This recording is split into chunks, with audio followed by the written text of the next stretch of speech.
হতে পারে আমাদের একটি প্রধান প্রতিপক্ষ অনেক দুর্বল হয়ে গেছে, তারপরেও এই নির্বাচন বাংলাদেশের যে কোনো নির্বাচনের থেকে অনেক কঠিন নির্বাচন হতে যাচ্ছে। প্রিয় সহকর্মীবৃন্দ, আমরা সবসময় একটি কথা বলি, বা বিএনপির সকল ক্ষমতার উৎস জনগণ। আমাদের কিছু কিছু নেতৃবৃন্দ, কিছু কিছু কর্মী, কিছু কিছু সহকর্মীর মধ্যে একটি চিন্তা ঢুকে গেছে যে এখানে সাগর বোধহয় খুব সম্ভব বলেছিল খুলনা থেকে, যে আমরা ক্ষমতায় গেলে, কিছু কিছু সহকর্মীর মধ্যে ঢুকে গেছে এমন একটা ভাব যে আমরা ক্ষমতায় বোধহয় চলে যাচ্ছি বা চলে গিয়েছি। সহকর্মীবৃন্দ, আপনাদের সকলকে আমি অনুরোধ করব, একই সাথে আপনাদের সকলকে আমি দৃঢ়ভাবে বলবো, আমরা ক্ষমতায় যাইনি। আমরা ক্ষমতায় যাব কিনা আমরা জানি না। তখনই আমরা ক্ষমতায় যেতে পারবো যখন আমরা বাংলাদেশের জনগণের সমর্থন পাবো। কাজেই জনগণের সমর্থন পাবো। এখন জনগণের সমর্থন আমাদেরকে আদায় করতে হবে। জনগণের সমর্থন যদি আদায় করতে হয়, এখানে আপনারা আজকে যারা উপস্থিত আছেন, আপনাদের সকলকে কিন্তু আমরা এখানে আজকে আমন্ত্রণ জানিয়েছি একজন নেতা হিসাবে। হতে পারেন আপনি একজন জেলার নেতা, হতে পারেন উপজেলা, বা হতে পারেন ইউনিয়ন পর্যায়ের নেতা, কিন্তু আপনি নেতা বলেই কিন্তু আজকে এখানে আপনাকে দাওয়াত দেওয়া হয়েছে। এবং সেজন্যই নেতা, আপনার কথা, আপনার কাজ, আপনার উঠা বসা, আপনার চলাফেরা সবকিছুর উপর নির্ভর করছে বিএনপির আগামী দিনের ভবিষ্যৎ। বিএনপির আগামী দিনের ভবিষ্যৎ। আপনি বিএনপিরই হন না কেন, আপনি ছাত্র দলেরই হন না কেন, আপনি যুবদল, স্বেচ্ছাসেবক, কৃষক দল, মহিলা দল, যেই দলের নেতাই হয়ে থাকুন না কেন, আপনাকে মানুষ এক বাক্যে চিনে বিএনপি হিসাবে। কাজেই আমাদের আগামী দিনের আমাদের সকল কিছু এমন হতে হবে যাতে জনগণের সমর্থন আপনার প্রতি থাকে, যাতে জনগণের সমর্থন দলের প্রতি থাকে। নেতৃবৃন্দ, এইটা যদি আপনি চিন্তা করেন, আচ্ছা ঠিক আছে, তারেক রহমান কিভাবে বলবে সেটা তারেক রহমান কিছু একটা বলে টলে সামলে নিবে। আচ্ছা ঠিক আছে, দলের মহাসচিব মির্জা আলমগীর উনি এটা বলে সামলে নিবে, ওনারা দেখবে। এই ছোটখাটো বিষয় এগুলা যদি কেউ কিছু করে, এগুলা কে নজরে দেয়? নো, এটা খুব ভুল ধারণা। দায়িত্ব আমার একার না, দায়িত্ব স্থায়ী কমিটির সদস্য সকলের একার না, দায়িত্ব আমাদের সকলের। এই দলকে রক্ষা করা, এই দলকে সামনে নিয়ে যাওয়ার, রক্ষা করার দায়িত্ব সকলের। আমি কেন্দ্রে আছি, আমি কেন্দ্র থেকে আমার দায়িত্ব পালন করব। আপনি উপজেলা লেভেল, জেলা লেভেল বা ইউনিয়ন লেভেলে আছেন, সেখানে আপনি একজন নেতা হিসাবে আছেন। আপনি যেই মূল দল সহ যেই অঙ্গ সহযোগী সংগঠনই হন না কেন, আপনাকে আপনার দায়িত্ব পালন করতে হবে। আপনারা নিশ্চয়ই শুনেছেন, খেয়াল আছে অনেকেরই, আমি কিছুদিন আগে বলেছি, জনগণের সঙ্গে থাকুন, জনগণকে সঙ্গে রাখুন। সহকর্মীবৃন্দ, আপনারা প্রায় একটি কথা বলে থাকেন, আমার সাথে যখন দেখা হয় তখনও বলেন, আপনারা বলেছেন, আপনারা অতীতেও বলেছেন, বর্তমানেও বলছেন, বিভিন্ন বক্তৃতা বিবৃতিতেও আপনারা বলেন যে বাংলাদেশের জনগণের আস্থা বিএনপির উপরে আছে। এই কথাটা আপনারা বলেন। প্রিয় সহকর্মীবৃন্দ, এই আস্থাটা ধরে রাখা কিন্তু অনেক কঠিন ব্যাপার। এই আস্থাটা ধরে রাখা কঠিন ব্যাপার। জনগণের আস্থা আপনাদের উপরে আছে, আমাদের উপরে আছে, বিএনপির উপরে আছে। এটি ধরে রাখার দায়িত্ব আপনার এবং আমার এবং আমাদের সকলের। এটি ধরে রাখার দায়িত্ব কিন্তু জনগণের না।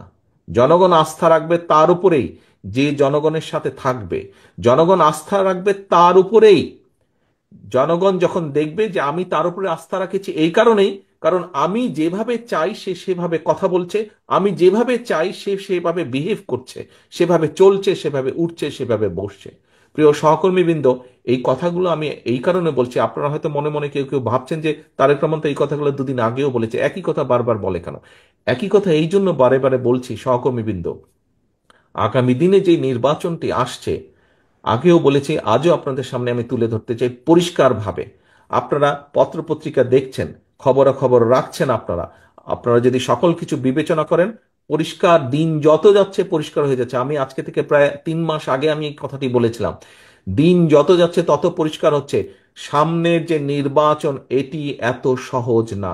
আমার থেকে এখানে অনেক অভিজ্ঞতা সম্পন্ন সহকর্মীবৃন্দ আছেন, অনেক মুরব্বী নেতৃবৃন্দ আছেন। আমি আমার যতটুকু রাজনৈতিক অভিজ্ঞতা গত 30-35 বছরের, এই অভিজ্ঞতার আলোকে আমার কাছে মনে হচ্ছে সামনের যে নির্বাচন আমরা ফেস করতে যাব, হতে পারে আমাদের একটি প্রধান প্রতিপক্ষ অনেক দুর্বল হয়ে গেছে, তারপরেও তারপরেও এই নির্বাচন বাংলাদেশের যে কোনো নির্বাচনের থেকে অনেক কঠিন নির্বাচন হতে যাচ্ছে।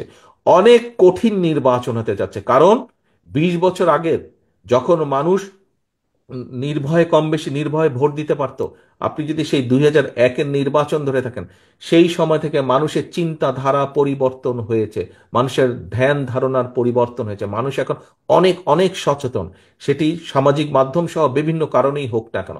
কাজেই সহকর্মীবৃন্দ, কেউ যদি মনে করেন যে আপনার এলাকার কোনো কিছু আপনাকে এফেক্ট করছে না, আরে এটা কেউ জানবে না, এইটি ভুল ধারণা সম্পূর্ণভাবে, মানুষ জেনে যায়। কাজেই আমাদেরকে, আমরা যদি কেউ কোনো বিগত 3-4 মাসে ভুল করেও থাকি, আপনার আশেপাশের নেতাকর্মীরা যদি কেউ ভুল করে থাকে, প্রিয় সহকর্মীবৃন্দ, একজন নেতা হিসাবে আপনার এটি অবশ্যই অবশ্যই দায়িত্ব তাদেরকে সঠিক পথে নিয়ে আসা, তাদেরকে সচেতন করা, তাদেরকে সতর্ক রাখা। আসুন, আমরা যে 31 দফা আজকে আপনাদের সামনে উপস্থাপন করেছি, আপনারা নিজেরা বসে সারাদিন আলোচনা করেছেন, এই 31 দফাকে যদি আমাদের সফল করতে হয়, যে কোনো মূল্যে জনগণের সমর্থনকে আমাদের পক্ষে রাখতে হবে। আমরা প্রায় বলে থাকি যে অমুক একটি দল আছে, তারা তো এই কাজ করে যাচ্ছে। ভাই, কমপ্লেন করেন কেন? ওরা যদি এই কাজ করে যাচ্ছে, ভিতরে ভিতরে এই কাজ করে যাচ্ছে, তো আপনি কেন করতে পারছেন না এই কাজ? আপনাকে আপনার দলের পক্ষে পরিকল্পনা নিতে হবে, আপনাকেও কাজ করতে হবে, কমপ্লেন করা চলবে না। তারা যদি ভিতরে ভিতরে কাজ করে, তারা যদি মহিলাদের জন্য ভিতরে কাজ করে, তারা যদি ছাত্রছাত্রীদের ভিতরে কাজ করে, তারা যদি সমাজের বিভিন্ন মানুষের ভিতরে কাজ করে, তাহলে আপনাদেরকে আপনার দলের পক্ষ থেকে পরিকল্পনা নিতে হবে। আপনাকে তো কেউ আটকে রাখছে না। আপনি আপনার এলাকার মধ্যে পরিকল্পনা নেন, কিভাবে জনগণকে আপনার সাথে রাখবেন, কিভাবে জনগণের কাছে আপনার ভালো জিনিসগুলো পৌঁছে দিবেন, কিভাবে জনগণের সামনে আগামী দিনে কি করবেন সেগুলো আপনি তুলে ধরবেন। প্রিয় সহকর্মীবৃন্দ, এই সকল কিছু, আজকের সকল আয়োজন, এই যে আপনারা কথা বললেন, বক্তব্য রাখলেন, আমি আপনাদের সাথে কথা বলছি, সকল কিছুর লক্ষ্য এবং মূল উদ্দেশ্য বা মূল লক্ষ্যই হচ্ছে জনগণের সমর্থন আমাদের পক্ষে রাখা, এবং একই সাথে আমাদের যে পরিকল্পনাগুলো, সেই পরিকল্পনাগুলো যাতে আমরা বাস্তবায়ন করতে পারি। সহকর্মীবৃন্দ, আজকে যদি আমাদের কথাবার্তা, উঠা বসা, চলন বলনে যদি কোনো রকম এমন কিছু ঘটে যেখানে আমরা জনগণের আস্থা বিশ্বাস হারাতে পারি, তাহলে সারাদিন এই আলোচনা করে কি লাভ হলো? সারাদিন তো আলোচনা করে কোনো লাভ হলো না। এই আলোচনাকে যদি সফল করতে হয়, আমাদেরকে এই 31 দফার সবকিছু যেরকম জনগণের মাঝে নিয়ে যেতে হবে, একই সাথে আমাদেরকে যে জনগণের, আমাদের প্রতি যে জনগণের আস্থা, সেটিকে আমাদের যে কোনো মূল্যে ধরে রাখতে হবে, যে কোনো মূল্যে ধরে রাখতে হবে। আসুন, যেহেতু আমরা বলি যে আমরা আমাদের সকল ক্ষমতার উৎস জনগণ, যদি সত্যি আমরা এটা বিশ্বাস করে থাকি, তাহলে আমাদেরকে সেভাবেই আজকে থেকে চলতে হবে। প্রিয় সহকর্মীবৃন্দ, আমি আশা করব যে আজকে আপনারা সারাদিন ব্যাপী যে কষ্ট করেছেন, সারাদিন ব্যাপী যে আলোচনা করেছেন, এটিকে এই ঘরের মধ্যে সীমাবদ্ধ দয়া করে রাখবেন না, এটিকে জনগণের ঘরে ঘরে ঘরে পৌঁছে দিতে হবে।